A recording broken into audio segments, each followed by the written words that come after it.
Hi there, my name is Dara Innerlight. My creator have been making Kigurumi masks for more than 15 years already, and today we shall share our knowledge about ventilation in Kigurumi masks and how to do it, and the different methods of making ventilation, how they affect different experiences. Well, the main about the experience of the performer, and as a consequence of performer's experience, the experience of everyone else around. And this is the contents of our today's lecture. We shall talk about the basic principles, the main things that we should focus when we design our ventilation systems. We shall mention different methods of achieving different ventilation techniques, from pretty simple to some complex and even some unconventional. And then in the end I will give you some comparison, as I did in some previous lectures, about different methods and what you can get out of one of those methods. Well, what you should keep in mind by implementing it. So, basic ventilation principles.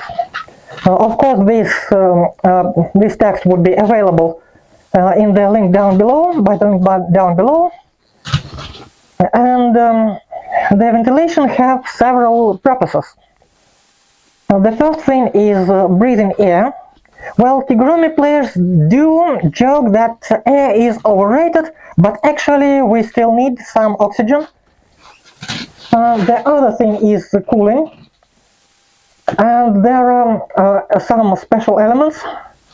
One is to keep the inner stuff dry, so all the stuff that is inside mask, to keep it dry. And the next thing is, it's not about the performer, it's more about the experience of people around the performer. This is about muting the sounds that performer do emit while performing. So the breathing is about maintaining the levels of fresh air, the levels of CO2 in the mask, because there is a thing that is the CO2 poisoning, or carbon dioxide poisoning. What is it? It is a pretty serious thing, and there are some norms about levels of CO2 in the surrounding air for work conditions, for living conditions.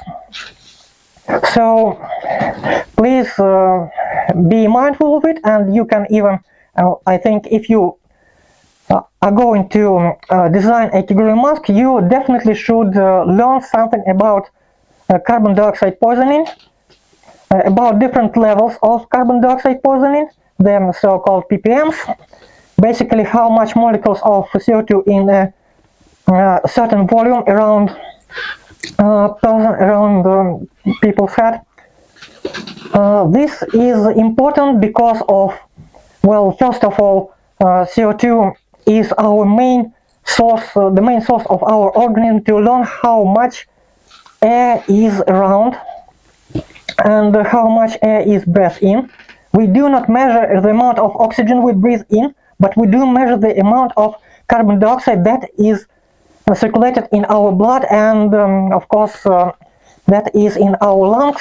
And the more that level, the more stuffy we feel, and also it may cause some minor injuries in the long run. So be mindful, it is pretty important stuff. That's why it's not just some rumor, it's something that you need to know. And if you are going to wear Kigurumi masks for a long time, at you have some runs. Well, for example, for me it's not keen if you spend less than 8 hours in the mask. So for me this stuff tends to be very important. I need to have some ways to reduce the amount of CO2 in the mask, to reshuffle air within the mask and from the outside. So this is one of the things that is pretty important. Also you need to know that Kigurumi players usually subconsciously breathe more deep and more fast. This is not just because you get into the mask, not because the air inside is stuffy or not. The most thing is it's subconsciously that you feel that your face is covered and you just breathe more deeply just because of that. And of course, people who put on Kigurumi mask on the first time, they also feel that. They feel stuffy because of this subconscious thing, and then they inhale and exhale more air in a minute, and the better the ventilation is done, the less that effect is pronounced. The cooling thing is that we need to know about where do the human body cools itself during operation. Well, it is pretty low amount of different publications online about which areas on the human body contribute to cooling more, and cooling is important, especially when you are wearing a Kigurumi or a fursuit or something like that, because those types of costumes and those types of character, you are basically cover everything, every inch of your body, every centimeter of your body with some kind of fabric that makes it less prominent and less easy to cool down. So you need to know at what areas your body cools itself. And as the experiments, I didn't find the publications in Russian. I did find 2 publications in English, and those publications reveals that the areas that your body used to cool itself, to keep the temperature low during some loads, some motions, some heavy motions, and you will need this to know as well. It's wrists, it's ankles, it's the inner side of your thighs, it's the neck and the upper part of your chest. These areas are used, your body uses these areas to cool itself when you tend to overheat. But your head is the main source of heat in your body, because, well, human brain produces the most amount of heat per cubic centimeter in your body. So cooling your head is also very important. And to cool your head, you need to cool your face, and you need to cool the top of your head as well. And having some kind of flow of air at these areas is important to keep those areas cool, and this will help you to stay focused when you're in costume.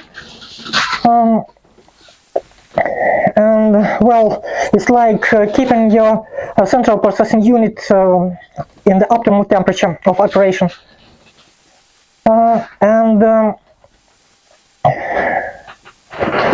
In cold conditions, when you are going out, well, for example, in winter, or it is very windy, etc., there is another problem that may get to you is to catch a flu if you overheat. You overheat here, and here is, well, pretty exposed part of your body, and this may cause some, well, some unnecessary flu, unnecessary illness afterwards. So you need to also maintain these things. Well, for example, different techniques of organizing circulated air makes some warm air to get down to your neck, and thus make it less cold here in the cold environments. Well, ice and harder, dry and defogged. Well, it's not very necessary in some circumstances. For example, for me, my eyes are see-through eyes, and they get fogged pretty easily. If you have a lot of moisture and a lot of fog inside, because when you exhale the air, it's not just carbon dioxide, it's also some fog.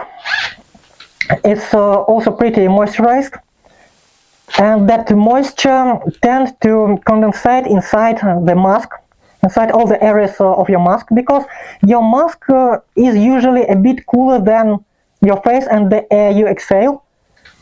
And in this case, that moisture condensate all around areas inside the mask, and so then it gets down here, and you can get, well, a small pool of relatively cool water under your chin that may get to your neck, and that will it will make you ill in some circumstances. Well, the speedrun to get a flu.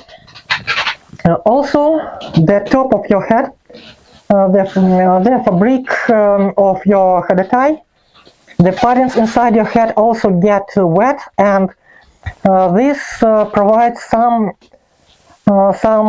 environment for bacteria to grow. And this is why, for example, this is why it is important to wash your paddings from time to time. And also the good ventilation may reduce the amount of that moisture, and that will help you to stay in peak for longer periods of time. And the last thing is that some ways, some methods of making respiratory systems inside your mask may reduce, may make you less audible. For example, when I use respirator systems and use a layer of foam between the respirator and the inner mask surface, then I get less audible. Well, at the point when people around me cannot even hear that I say something, even if I do that pretty loud. So this also reduces the amount of sound that gets to outside of the sound of your breathing, etc. And this depends on different systems, different elements, and not all variants of making respiratory and ventilation systems do this, but some does. And I will especially direct your attention to these methods at the dedicated sections of this lecture. And well, what is important, the performance goal of ventilation systems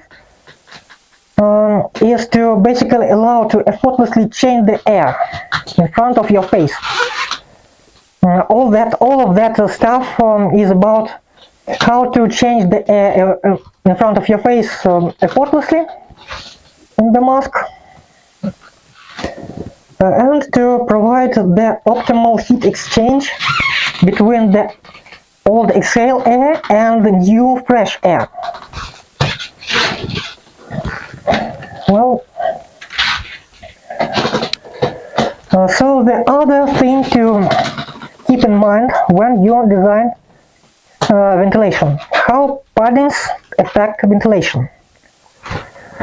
Well, paddings, the foam structures in your mask, they basically block air passages because they thick, because they do not let the air to move freely throughout them. Well, some paddings, some modern paddings made of TPU try to be less restrictive for the airflow, but usually it's not the case, and also it's very important that the more airflow is allowed inside your mask, the more air stays inside your mask, so it's not necessarily a problem.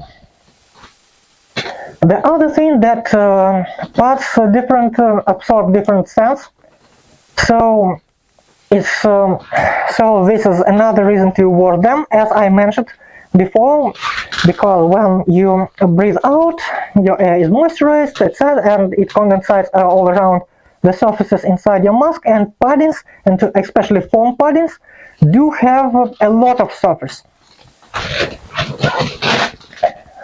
Also, different paddings from different materials do this in different ways. So please go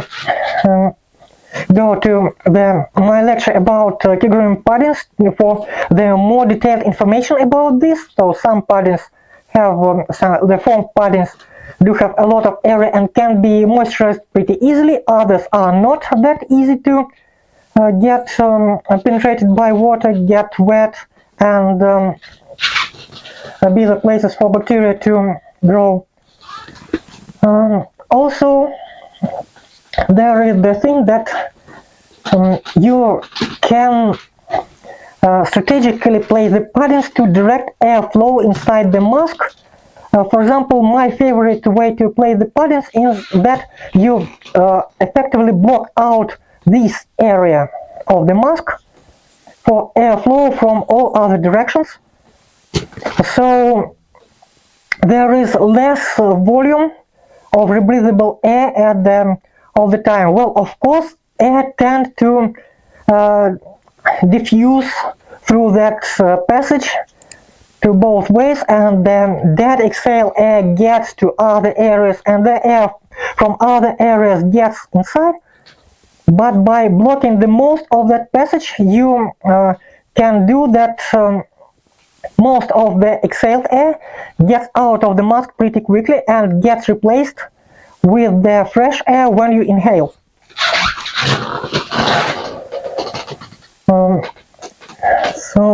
And this is the effective air volume in front of your face, effective air volume that you get air from.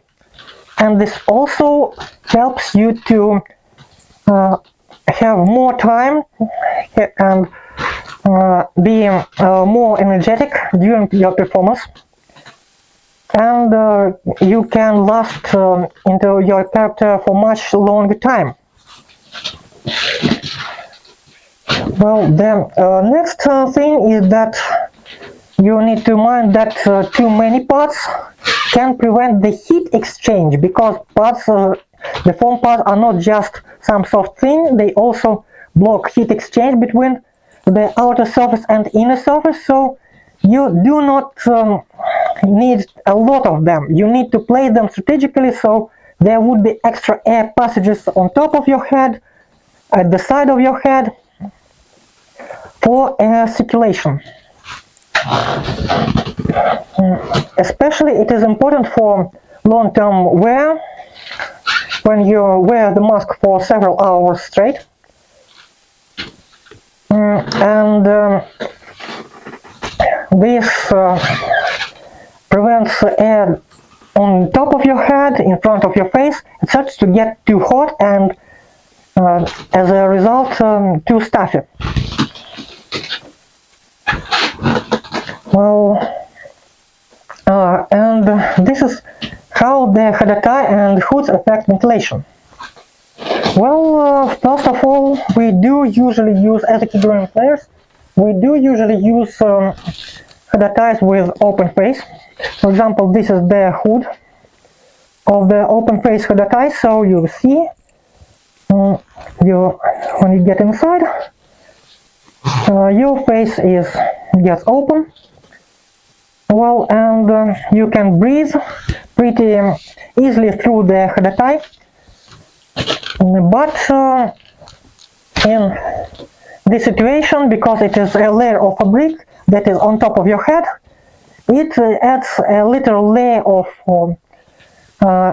less heat exchange, so you get less heat exchange on top of your head, and during the hot weather it may get a bit sweaty, and when it gets sweaty it became a bit cooler, and that depends on, do you have a ventilation on top of your head, is it windy around to you actually to feel that or not, because if it is in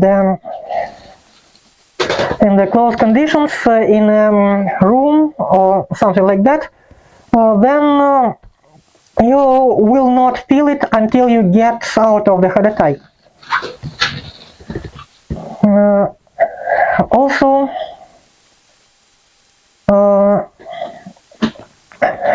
if you have a latex hadatai,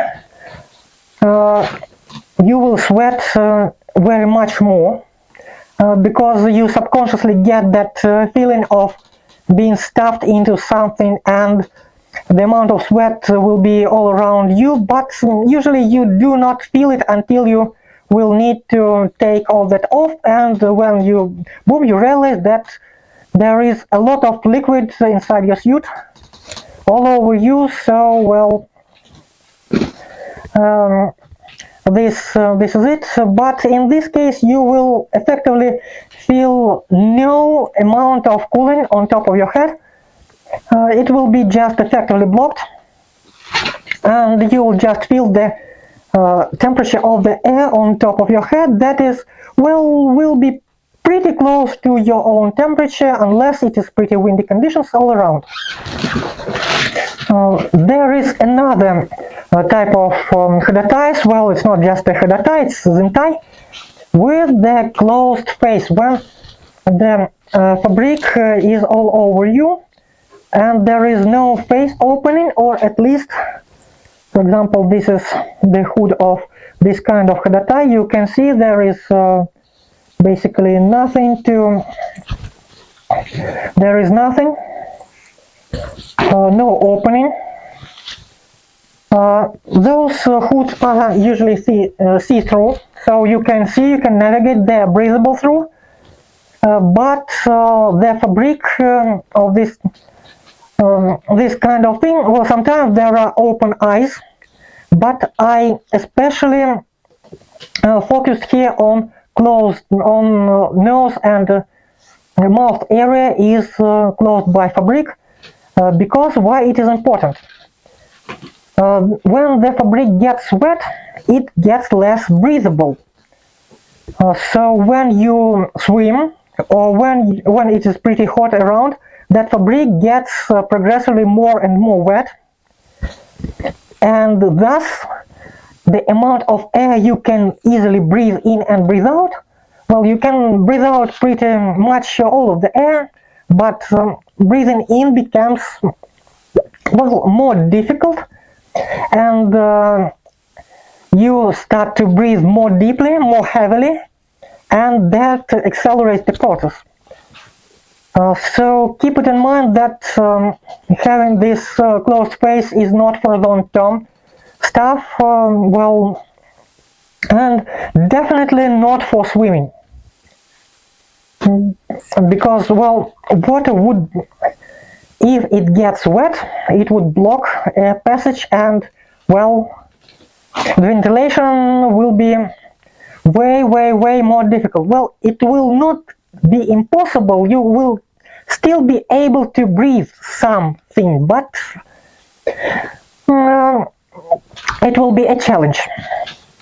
So please know that in this case. Well,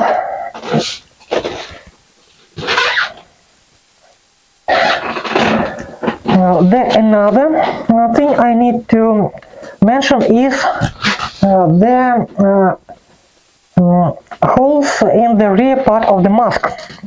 Well, it is not here because it is about ventilation, because it is not about ventilation, and pretty contrary.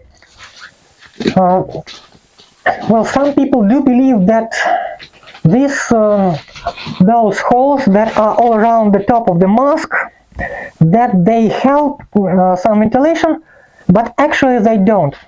And there are several reasons. First of all, there are a wig on top of that, and a wig with a lot of fibers, etc., does block air passage. There are paddings under this part of the mask, and those pads also block air passage.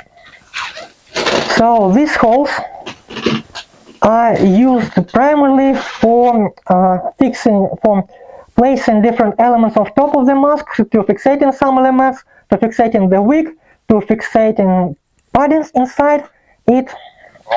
Again, the video about paddings.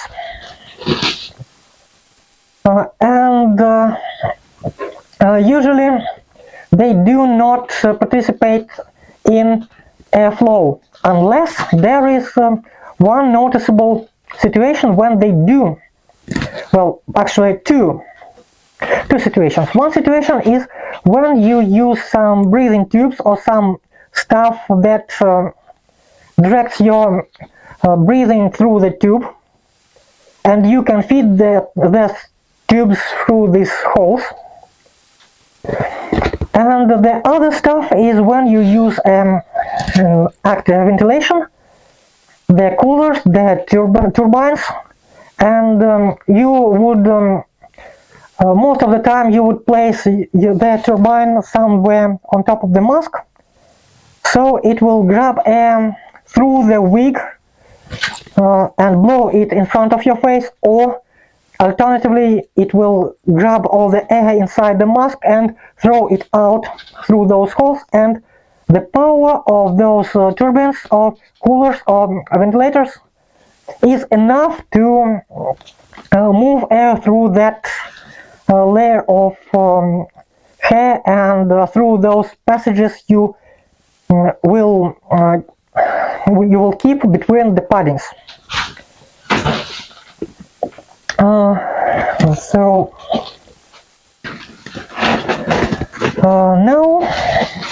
Now the first part of our lecture is finished. There will be the second part of the lecture about different ventilation techniques, and the first of all will be natural or passive ventilation.